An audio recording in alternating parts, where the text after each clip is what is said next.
से सवाल उठाए जा रहे हैं सांसद में जिस तरह से प्रोसीडिंग चल रही है उसको कैसे देखते हैं? देखिए ईवीएम में कौन सवाल उठा रहे हैं? हमने तो सवाल उठाया इसलिए कि 10 साल से हम सवाल उठा रहे हैं। जब कांग्रेस की सरकार थी तो बीजेपी ने सवाल उठाया था ईवीएम पर। अब मोदी जी के भाषण सुनिए जाहिर सभा में, अब सुन लीजिए ना। ईवीएम एक फ्रॉड है इस देश में, और जब ईवीएम नहीं रहेगा तो भारतीय जनता पार्टी को पूरे देश में 25 सीटें भी नहीं मिलेगी। जिस तरह से महाराष्ट्र के नतीजे आए हैं, जिस तरह से हरियाणा के नतीजे आए हैं, हम उसे स्वीकार नहीं करते।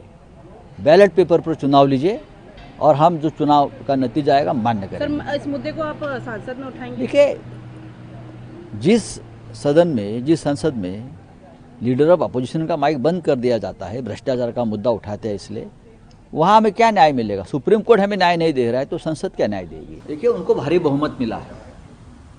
महाराष्ट्र में बीजेपी, शिंदे गुट और अजित पवार गुट को इतना बहुमत मिला है जिसे हम कहते हैं कि पांचवी बहुमत, शैतानी बहुमत।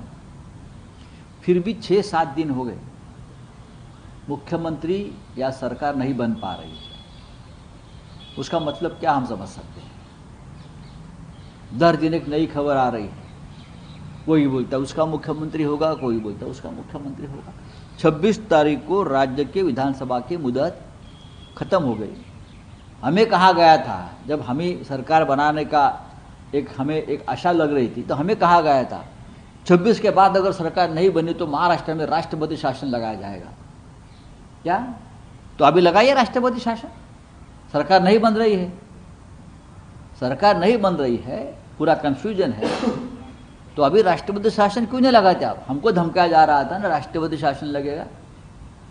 2019 में भी किया ना ये सब। तो अभी आपके पास बहुमत होने के बावजूद आप सरकार नहीं बना पा रहे हो, ये कौन सा खेल चल रहा है? जिसको बनाना है उसको मुख्यमंत्री बना दीजिए। जो भी मुख्यमंत्री बनेगा, कारोबार तो दिल्ली से ही चलेगा ना। आपको वहाँ तो सिर्फ एक कठपुतली बिठाना है। एकनाथ शिंदे डिप्टी सीएम नहीं बनेंगे ऐसी चर्चा चल रही है, तो क्या लगता है? एकनाथ शिंदे कुछ भी बन सकते हैं, मैं उनको पहचानता हूँ। वो सत्ता के सिवाय नहीं रह सकते। दूसरी बात, वो डरपोक है, वो डरा हुआ नेता है। हमारी पार्टी छोड़ी तब भी वो डरे हुए थे ईडी सीबीआई की भय से। अभी तो इतने कागज उनके हाथ में गए होंगे, मोदी जी और शाह के हाथ में 2-2.5 साल में। क्या हिम्मत है उनकी? कोई उनकी हिम्मत ही नहीं है मोदी और शाह साहब के सामने खड़ा रहने की, सीना तान के। आज पार्लियामेंट का सेशन चल रहा है, कौन से मुद्दे पे विपक्ष? अरे पहले ही दिन जब पार्लियामेंट का पहला दिन था तो हमारे लीडर ऑफ अपोजिशन सम्मानीय मल्लिकार्जुन खड़गे साहब ने एक मुद्दा उठाया, गौतम अडानी के भ्रष्टाचार के मामले।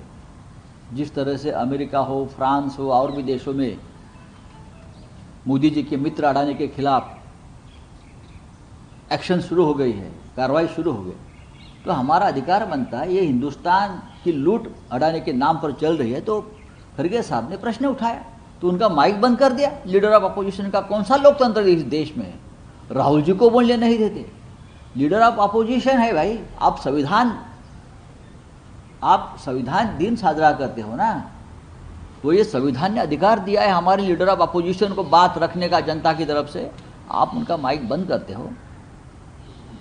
जिस टाइम माइक बंद हो गया है उसी से जो हमारा जो प्रोग्राम है अडानी के खिलाफ लड़ने का, वो आगे आज चालू रहेगा। धनंजय चंद्रचूड़ जो पहले से जाए थे, उन्होंने टिप्पणी की पार्टी को लेकर, विपक्ष भूमिका नहीं, न्यायालय विपक्ष की भूमिका नहीं बजा। तो हमने कहा कि आप विपक्ष की भूमिका बजाइए। हमने कहा आप न्याय करिए, आप निर्णय दीजिए।